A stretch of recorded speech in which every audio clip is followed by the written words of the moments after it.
Monsieur le ministre, par courrier, vous avez rappelé aux abatteurs leurs obligations, notamment vis-à-vis de leurs salariés en matière de santé, sécurité au travail dans leurs abattoirs. Par contre, vous n'avez pas jugé, voire utile, voire même inutile, après un mois de crise sanitaire, de fournir le matériel de protection adapté à tous les agents des services vétérinaires en poste en abattoir, ainsi qu'au personnel en poste frontalier. Doit-on vous rappeler qu'il appartient à l'employeur de protéger ses salariés, et que donc, en tant que ministre de l'Agriculture, vous assurez, de fait, ses prérogatives pour les agents des directions départementales de protection des populations. Cette mesure de mise à disposition de protection est d'autant plus facile que dans toutes les directions départementales de protection des populations, il existe des stocks de masques datant de 2001, en bon état et en état bien conservé, pour préparer les plans de lutte de grippe aviaire.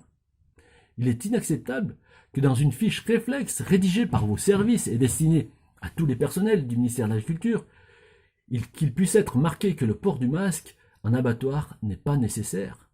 Aujourd'hui, après un mois de crise, vos services continuent de ne pas vouloir fournir de masques de protection aux agents en poste. Lors du CHS ministériel, où les organisations syndicales ont demandé que soit portée à leur connaissance la lettre que vous avez envoyée aux abatteurs. Par ce moyen, nous voulions légitimement prendre enfin connaissance des mesures que vous souhaitiez voir mises en œuvre pour la protection des agents sous votre responsabilité. En effet, malgré vos déclarations sur ce pseudo-dialogue social que vous appelez de vos voeux, vous n'avez pas jugé utile de nous transmettre ce courrier. Son contenu nous interpelle et nous scandalise. Nous aurions souhaité que vous portiez un autre message de prévention et que vous rejoigniez la position unanime des organisations syndicales de votre ministère. Nous encourageons toutes et tous les salariés des abattoirs dont les agents des services vétérinaires à porter des masques en contradiction, assumée et revendiquée à vos instructions officielles se limitant aux mesures barrières et à la distanciation telle qu'évoquée dans votre courrier. Pour nous, le port du masque est un moyen supplémentaire à ces mesures barrières, qui dans une ambiance de travail difficile en abattoir ne sont pas toujours respectées.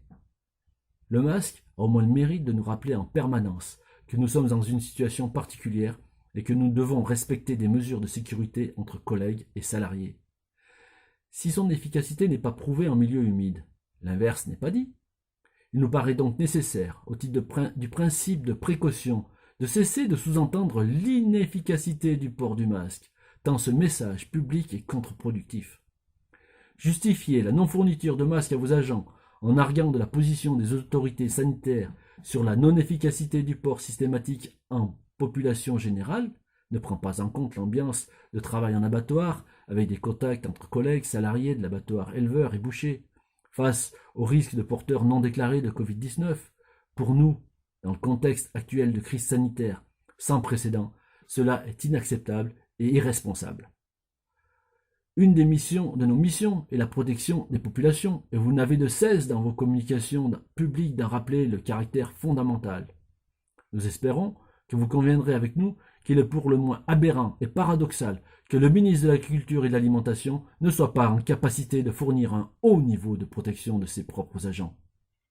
Aussi, nous espérons que vous comprendrez notre sidération à la lecture de vos préconisations se limitant au respect des règles d'hygiène et de distanciation sociale récapitulées dans une fiche et des consignes qui doivent être portées à la connaissance et déployées dans chaque abattoir.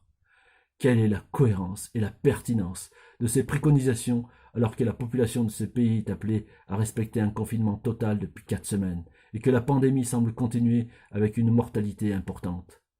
Ainsi, nous en déduisons que pour vous, la production de viande doit continuer sans moyen de protection supplémentaire. Votre priorité est que l'activité économique doit se poursuivre. Si un abatteur décidait de mieux protéger son personnel avec le port du masque, alors tout simplement, vous lui demandez d'en équiper aussi le personnel relevant de votre propre responsabilité? Devons-nous en déduire qu'en tant que ministre, participant à la protection des populations, vous vous préoccupez peu de la protection des agents de votre propre ministère?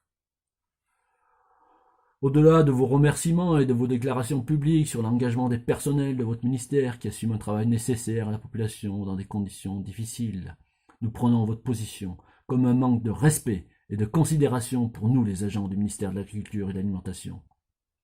Ainsi se dévoile la priorité de votre gouvernement, cause principale selon nous du retard pris dans cette pandémie.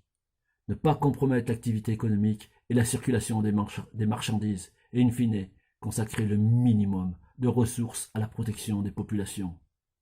Nous vous demandons donc expressément et dans les meilleurs délais de faire en sorte que chaque agent de votre ministère intervenant en abattoir et au poste frontière soit équipé des protections adaptées garantissant sa sécurité et sa santé au travail. Veuillez agréer, Monsieur le Ministre, l'expression de nos salutations distinguées.